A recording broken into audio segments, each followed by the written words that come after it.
everyone, and welcome to another Versus video with me, Brad Nelson, and him, BBD. Hello, and welcome to... Oh, you already... Yeah. You should really work on your timing, because that was like 8 seconds off, actually. I was just not... What are we even... what are we not doing? paying attention? No, yeah. Well, we're going to play Magic today, if that's okay with you. Magic the Gathering? You actually have a deck. I do too, and I've got a... No, you don't have a deck. You just have a pile. I have a pile. I have a pile of Magic cards that... if JVL was still doing building on a budget, this would be a perfect candidate, because I think that the entire deck is probably worth like 1 card in Standard, like the most expensive card in Standard. Probably less. Probably less. Anyway, let's take a look at Mono Blue Juggernaut.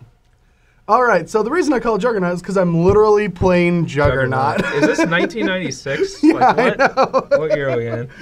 And so, all right, so this deck is based around a tempo strategy that we've seen before with Ensoul Artifact.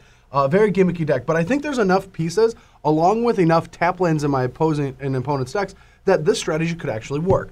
So let's talk about all the interesting things that the deck can do. So starting off, what the deck's trying to do is generate a critical mass of power in play as fast as possible. Yeah. And there's a lot of different ways to do that. But the reason that I think the deck can now exist as opposed to before is because of Stubborn Denial. Now, this is just a force spike that will counter spells without Ferocious. But once you have Ferocious, you can just counter any removal spell or Planeswalker or something that's going to get in your way. Usually, creatures aren't going to be what's getting in your way because your creatures are Juggernauts along with Ghost Blades, Ensoul Artifacts, and Illusionary Angels. Like, you have a lot of power in your deck. So you're not really worried about the creatures, but you're worried about the creature removal.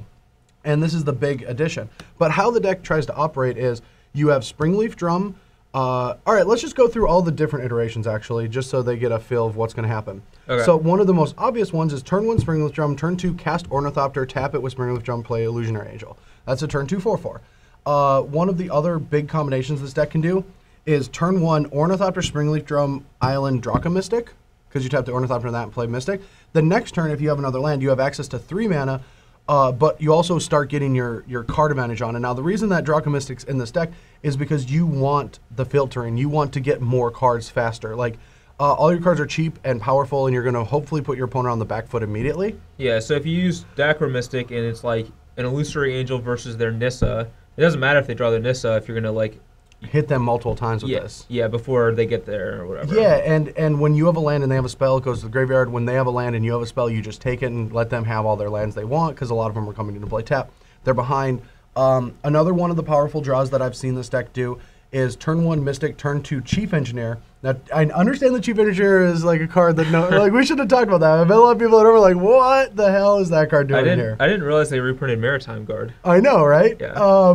But like a cool play is going Mystic into Chief Engineer and then just play the Phyrexian Revoker. And then next turn you have 5 artifact mana and play 2 actual lands. And if you have a third land, you can do some other cool things. But more importantly, you can just play big old Jugs and hold up, if you have a third land, you can hold up Mystic and an Island, and you can either have a counter spell, which is cool, or that doesn't work in that situation. You need an Ornithopter. You need an Ornithopter. Yeah. Otherwise, you have Revokers that hit the Caryatids. A lot of people think Caryatid's going to be big, and it's not like Pithing Needle. You can name mana guys, and they don't produce their mana anymore. Right. Also, there's going to be a lot of Planeswalkers. Naming Planeswalkers is big. But most importantly is it's a cheap artifact that you can play off of Engineers that also then help you cast Juggernauts, or you enchant with Ensoul Artifact with protection from Stubborn Denial. But you can just put a Ghost Fire Blade on it, making it a 4/3, making you have Ferocious for your counterspell, and it being your first beat stick in a game. And that can happen a lot. The deck might be good, it might be bad, I have no idea. I haven't actually played a game with it. I've done a million sample hands just because I was kind of intrigued by the idea, and we will see how it goes. But let's take a quick look at the sideboard, because if you thought all the spice was in the main deck, Dessert also has a little bit of spice too. That seems weird. It is kind of I don't like the analogy. Yeah, it was bad. All right, so where do we begin with this? How about Singing Bellstrike? All right, so Singing Bellstrike is a 2-mana removal spell for a deck like this that, yes, in the way late game, they're going to be able to use their guy, but in the early game, it's just a great, cheap removal spell, and it's a great, cheap removal spell in matchups where you're going to want a Master Wave. So it's a Devotion enabler to help, because red decks are still going to be around, and I wanted to have a good sideboard for them because I think that's one of my worst matchups. So I have Master Waves to help out against red decks, along with Daring Thief being a 2/3 body against them. But the other reason Daring Thief is in the sideboard is because green decks are going to exist, Devotion decks are going to exist, and not only do we have Chief Engineer to or Springleaf Drum to enable tapping it, but Chief Engineer does that too whenever we cast an artifact. So that gives us 8 ways to get him tapped without our opponent, without going into combat. And what Daring Thief does in this deck is it lets us give all of our really bad creatures to our opponents and take their good ones. Yeah, and you can even give them things like,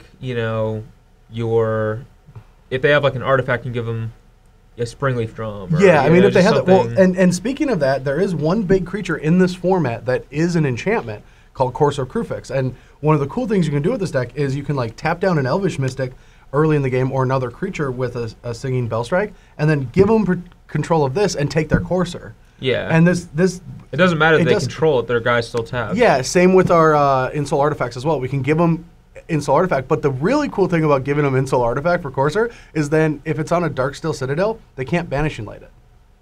Because it's your control. Also, they can't Reclamation Sage it. Because I think that's an opponent's control too. I don't think that's true. Is it not? Can you kill your own? You can, yes. But you can't, you at least can't Banishing Light. Yeah, that's pretty good. Yeah, so this is here for like the green matchups when they're just going to try to do a lot of powerful things as well. We have a bunch of get you ways to like fly over them and stuff like that, but this is another way. 2 Negates and 2 Disdainful Strokes. All 4 come in against control decks, but I wanted Negate to help out against like Anger the Gods or cheap removal spells, and then Strokes to help out against big dumb animals and Siege Rhinoceroses. Siege Rhinoceros. He's not that. He's pretty dumb. Yeah, he's a brute. Yeah, he is. And Elspeth, Sorens, anything big. I don't know if Elspeth's that dumb. Elspeth's not dumb. But the one card that's dumb against this deck is End Hostilities.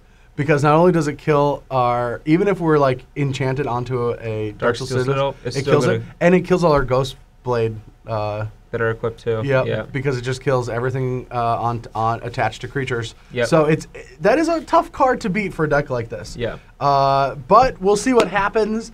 I hope you guys enjoy this deck, and I can't wait to get this deck in. Let's play. Let's play Magic. Let's do my deck pick first. No. Yes. Okay.